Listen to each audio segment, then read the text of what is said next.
আমি শুরু করব সুকান্ত জন্ম শতবর্ষ চলছে সেই সুকান্ত ভট্টাচার্যের কবিতার লাইন, ক্ষুধার রাজ্যে পৃথিবী গদ্যময়, পূর্ণিমার চাঁদ যেন ঝলসানো রুটি।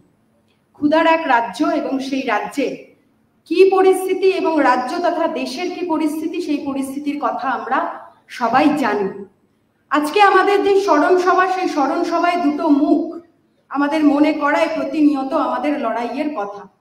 আমি চলে যাব 1977 সাল।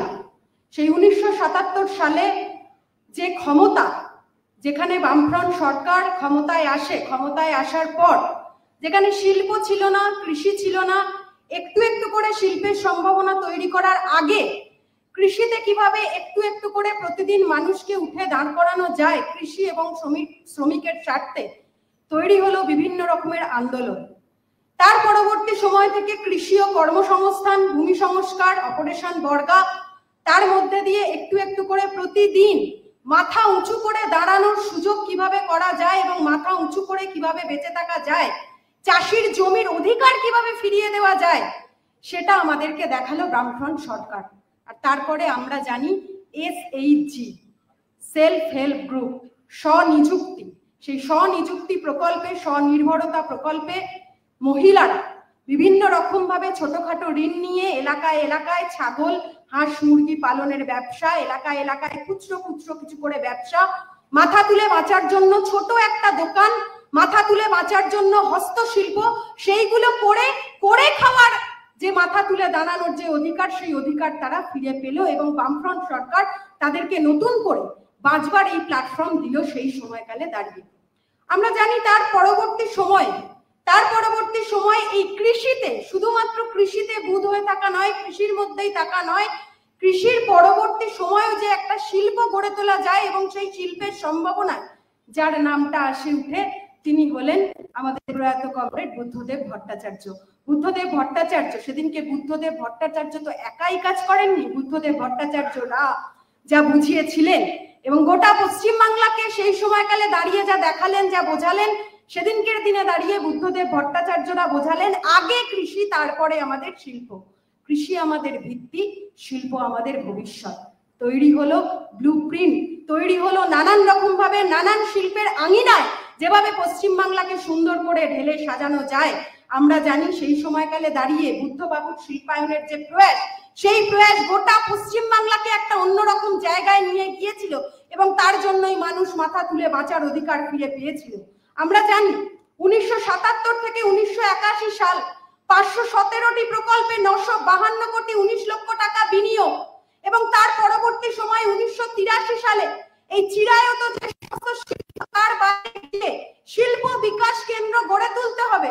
তাই শিল্প বিকাশ কেন্দ্র গড়ে তোলার জন্য আমরা জানি হলদিয়া, কল্যাণী, বজবজ, উলুবেড়িয়া, হাওড়া, কোচবিহার, মুর্শিদাবাদে একের পর এক শিল্প গড়ে উঠল এবং সেই সময়কালে দাঁড়িয়ে কেন্দ্রীয় সরকারের অসহযোগিতাতেও আমরা এটাও জানি হলদিয়ায় গড়ে উঠল পেট্রো রসায়ন শিল্প।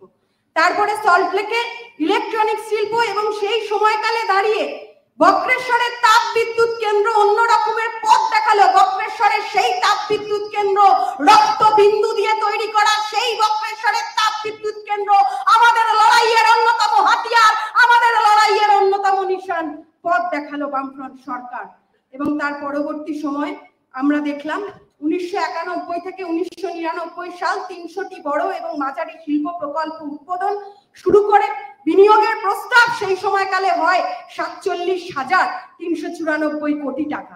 একের পর এক আইটি সেক্টর এবং তারপরে টেকনো পার্ক গড়ে উঠলো। বেকার তরুণ যুবক যুবতীরা মাথা তুলে বাঁচার অধিকার, প্রতিদিনের যে কর্মসংস্থান, সেই কর্মসংস্থান তারা ফিরে পেল। এবং তার পরবর্তী সময়ে বড় চ্যালেঞ্জ তৈরি হলো, ম্যানুফ্যাকচারিং যে ভারী শিল্প, সেই শিল্প তৈরি করতে হবে। টাটা ন্যানো প্রকল্প, নন্দীগ্রামে কেমিক্যাল হাব এবং 2017 জানুয়ারি মাস থেকে 2010 সালের মার্চ মাস পর্যন্ত 2,64,631 কোটি টাকা এই শিল্পে বিনিয়োগ করার প্রস্তাব এলো। শিল্পের জন্য শিল্পের সংখ্যার প্রস্তাব এলো 915টি এবং বিনিয়োগের প্রস্তাব গড়ে এলো 289,22,00,000 টাকা। সেই সময়কালে এইটা বলতে খুব ইচ্ছা করছে, সেই সময়কালে আমাদের তৎকালীন মুখ্যমন্ত্রী থেকে শুরু করে আমাদের শিল্পমন্ত্রীদের রাজস্ব যজ্ঞের মতন কোন রকম বড় বড় শিল্প সম্মেলন করে বোঝাতে হয়নি যে সেই সময়কালে বামফ্রন্ট সরকার দাঁড়িয়ে কি কি কাজ করছে। আমরা দেখলাম 2008-এর 8ই সেপ্টেম্বর মহাকরণের সেই স্মৃতি আমাদের মনে করায় যে বুদ্ধদেব ভট্টাচার্যরা প্রতিদিন এই নন্দীগ্রাম সিঙ্গুরের মতন শিল্প গড়ে তোলার জন্য প্রতিদিন লড়াই করছেন, এবং সেখানে দাঁড়িয়ে সেদিনকের দিনে দাঁড়িয়ে 2008 সালের 17ই সেপ্টেম্বর বুদ্ধদেব ভট্টাচার্যকে বিভিন্ন মিডিয়া ঘিরে ধরলেন এবং প্রশ্ন করলেন, আচ্ছা আপনাদের ওই 997 একর জমি থেকে কি অনুসারী শিল্প সরিয়ে নিয়ে যাওয়া হবে? তৃণমূল এমন কথাটা বলছেন, এবং তৃণমূল বলছেন যে টাটারা এসে নাকি ওখানে সুইমিং পুল করবে বলেছে।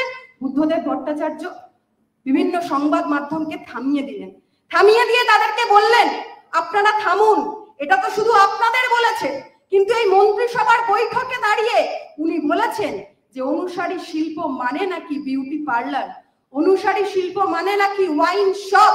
এই কথাও সেদিনকের দিনে দাঁড়িয়ে শুনতে হয়েছে, এবং মমতা ব্যানার্জি সেটা নিশ্চয়ই জানতেন কোথায় কোথায় এই ওয়াইন শপ, কোথায় কোথায় বিউটি পার্লার, কোথায় কোথায় ওই সুইমিং পুল তৈরি হবে, সেটা মুখ্যমন্ত্রী হওয়ার আগেই উনি জানতেন। তাহলে আজও পর্যন্ত প্রমাণ করতে পারলেন না কেন?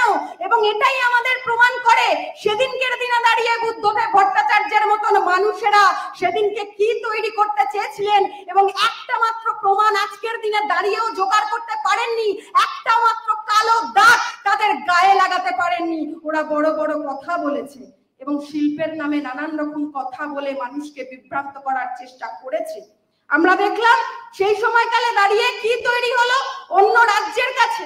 আমাদের এই রাজ্য সস্তা শ্রমের বাজারে পরিণত হলো, চাকরি নেই, হেভি ইন্ডাস্ট্রি, সেই ইন্ডাস্ট্রিগুলো নেই। এবং সেই সময়কালে বামফ্রন্টের সময় সাহসী পদক্ষেপ ছিল যে ছোট উদ্যোগগুলোকে তৈরি করে আরো কি করে বড় উদ্যোগ তৈরি করা যায়, সেটা সেই দিনকার দিনে দাঁড়িয়ে আমাদের বামফ্রন্ট সরকার দেখিয়েছিল। বাম আমলে শিল্প ছিল মানে উৎপাদন ছিল, বাম আমলে শিল্প ছিল মানে বিনিয়োগ ছিল, কারখানা ছিল, বিদ্যুৎ ইঞ্জিনিয়ারিং থেকে শুরু করে কেমিক্যাল, টেক্সটাইল, দেশি বিদেশি বিনিয়োগ আনার চেষ্টা করেছিল। কৃষির পাশাপাশি শিল্পকে দাঁড় করানো এবং গ্রামীণ অর্থনীতি মজবুত করা, এটা ছিল বামফ্রন্ট সময়ের সেই সময়কার প্রতিদিনের যে নীতি, সেই নীতির অন্যতম প্রণয়ন। আর আজকের দিনে দাঁড়িয়ে এই তৃণমূল সরকারের আমলে শিল্প মানে রিয়েল এস্টেট। প্রতিদিন আমাদেরকে বোঝাতে চাইছে কাটমানি দুর্নীতি, সেই কাটমানি দুর্নীতির কথা আমরা দেখছি, শুনছি। Housing project, shopping mall, hotel, tender, chit fund, অস্থায়ী কর্মসংস্থান, প্রতিদিন বেকার যুবক যুবতীকে পেছনের সারিতে নিয়ে যাচ্ছে। এবং সেইখানকার দিনে, এখনকার দিনে দাঁড়িয়ে ইকুইক ইন্ডাস্ট্রি, মাইক্রো ফিন্যান্স পুঁজি ঢালছে, বড় বড় কেলেঙ্কারি ধরা পড়ছে। অর্থাৎ বাম আমলে শিল্প মানে ছিল উৎপাদন আর দীর্ঘমেয়াদী উন্নয়ন, আর তৃণমূল আমল মানে দ্রুত মুনাফা আর ভোগবাদী উন্নয়ন। এই দ্রুত মুনাফা আর ভোগবাদী উন্নয়নের করাল গ্রাসে প্রতিদিন এরা শেষ করতে চাইছে। আর এরা বলতে চাইছে এই তৃণমূল সরকারের আমলে এরা নাকি লন্ডন থেকে, স্পেন থেকে, আরো অনেক জায়গা থেকে নতুন নতুন শিল্পের ভাবনা আনবে।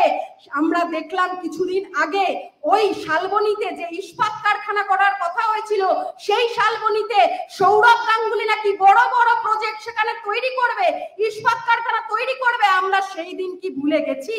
সেদিনকের দিনে দাঁড়িয়ে আমাদের প্রয়াত কমরেড বুদ্ধদেব ভট্টাচার্য যখন ইস্পাত কারখানার উদ্বোধন করে ফিরছিলেন, সেদিনকে এই তৃণমূলের দোসর ছত্রধর মাহাতোর সঙ্গপাঙ্গরা সেদিনকের দিনে দাঁড়িয়ে আমাদের এই বুদ্ধদেব ভট্টাচার্য গাড়িকে ল্যান্ডমাইন দিয়ে উড়িয়ে দিতে চেয়েছিলেন। আর সেদিনকের দিনে দাঁড়িয়ে ওরা শিল্পকে শেষ করতে চেয়েছিল। আজকে ওদের মুখে শিল্পের বড় বড় ঢপ, চপ পকোড়ার শিল্পের মতন এক একটা কথা আমরা মানবো না। তাই আমরা চাই, আমরা প্রতিদিন যে শিল্পের কথা আমরা বলছি, সেই বুদ্ধদেব ভট্টাচার্যের সেই প্রতিদিনের স্বপ্নের বাংলাকে আমাদের বাঁচাতে হবে। তাই শিল্প চাই, কাজ চাই, ভবিষ্যতের দিশা চাই, বাংলার আকাশে নতুন সূর্যের উদয় চাই। বুদ্ধদেব ভট্টাচার্য এই কথা বলেছিলেন। তাই কৃষি হোক আমাদের মাটি, শিল্প হোক আমাদের আগামী প্রভাতী, এই দুই মিলে গড়ব আমরা সোনার বাংলা, নতুন সম্ভাবনা। কৃষি আমাদের শক্তি, মাটির ভিত্তি, শিল্প আমাদের স্বপ্ন, আগামীর দিশা প্রতীতি, বুদ্ধদেব ভট্টাচার্য দেখালেন সেই পথ। বাংলা জাগুক, কৃষি শিল্প মিলিয়ে একসাথে আমরা একসাথে লড়বো, একসাথে বাঁচবো। ভাঙা বুকের পাঁজর দিয়ে বুদ্ধদেব ভট্টাচার্যের বাংলায় নতুন শিল্প করব, এই হোক আমাদের আহ্বান, আগামীর লড়াইয়ের প্রতিজ্ঞা। এই কথা বলে কমরেড সীতারাম ইয়েচুরি এবং কমরেড বুদ্ধদেব ভট্টাচার্যকে স্মরণ করে শ্রদ্ধা জানিয়ে এবং তাদের শপথে একসাথে সুর মেলাবার জন্য সবাইকে আহ্বান জানিয়ে আমি আমার কথা এখানে শেষ করছি। ইনকলাব জিন্দাবাদ, সিপিআইএম জিন্দাবাদ, বিপ্লব দীর্ঘজীবী।